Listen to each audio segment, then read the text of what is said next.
I first get out of prison, there's not a lot of place for me to speak, but you know what there was? In my parents' spare bedroom that I lived in, there was a mirror in there. My mom had a little vanity mirror in that room when I moved in. Every night for 2 years, I practiced my presentation in front of that mirror. This presentation right here. I got in my reps. Anything you want to be good at in life, you got to practice that in life, right? Because there's no such thing as an overnight success. It doesn't exist. It isn't real. There I am in front of that mirror, getting myself ready for the right opportunity. And y'all, I believe the right opportunity was going to be the world of college football, because I played Division I college football. But the problem is, it's been 20 years since I took a snap.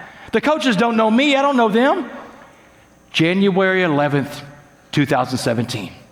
I've been out of prison 14 months at this point. A buddy of mine in Houston calls me up. Houston is 90 miles from Beaumont. He works in the media.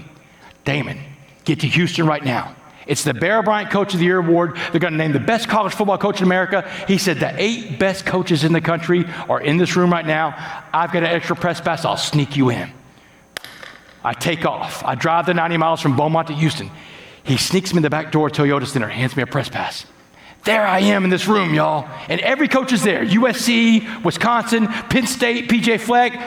And I'm running up to these coaches and I'm shaking their hand and I'm giving them my pitch of why they should bring me in to talk to their team. And every coach I meet that night slammed the door in my face. They all said no, y'all. In 1 hour, I've been told no 7 times by the 8 coaches in the room. That's a no every 8 minutes. I am standing in the corner of Toyota Center that night. I'm licking my wounds. I'm feeling sorry for myself. I'm 10 feet from the door. And the voice in my head is telling me, go home. The voice in my head told me things like, you don't belong in this room. Why did you come tonight? The voice in my head called me an imposter. I bet everybody in this room knows what that imposter voice is like, right? You know what I quit doing a long time ago? Listening to myself. Yeah. I learned to stop listening to myself in prison. Do you know why? Because sometimes that voice in my head talking to me was fear talking to me. And you don't want to listen to fear because fear's a liar. So you know what I do instead of listening to myself? I talk to myself. I do it all the time, y'all.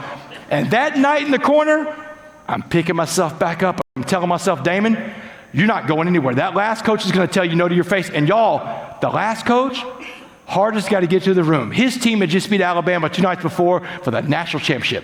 Everybody's in line to talk to this guy. But I remind myself, Damon, this isn't prison, man. You survived a place like prison. This isn't going to hurt like prison. You know, many times in life, we got to remind ourselves of a time when we succeeded, right? Remember those times when you won and plug that in right there. So y'all, that night I told myself, you're not leaving until this last coach tells you no. So I stalked Dabo Swinney around that room, the head coach of Clemson, y'all. And I look like a crazy person, man. I'm hiding behind fake plants. I'm pushing people out of the way. Dabo sees me. Security sees me too. But man, I finally get in front of Dabo, right? I give him my best stuff and I come up for air. Dabo looks like this. He's like, man, you got a card on you? Yeah. So I gave him my card. He took it from me. He said, I'll check you out. And he was gone. Well, y'all, I've seen that look before that night. That's a no. But you know what I felt good about that night? That final no. You know what that no represented for me? Leaving it all on the field. That is one of the biggest takeaways I got from a lifetime of sports. Or like Muhammad said, you don't have to win all your fights.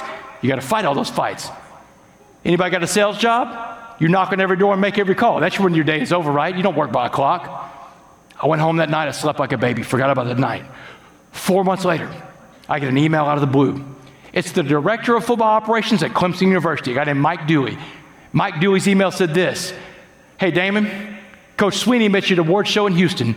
He'd love to have you come talk to his team. Do you have August 1st open?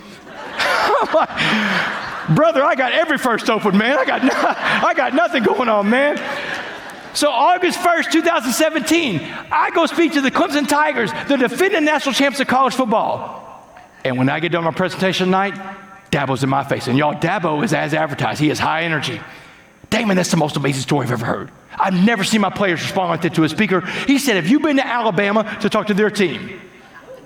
No, Dabo, I've been to Clemson, dude. What are you missing, man? He said, well, we're going to see about that, Damon. He said, I just texted Nick Saban from the back of the room. Whatever. So my flight lands in Houston the next day for my trip to Clemson. I turn my phone on. There's a voicemail and a text message from the director of football operations at the University of Alabama, the Whale. The biggest program in America with the best coach to ever do it. Here's what the voicemail said.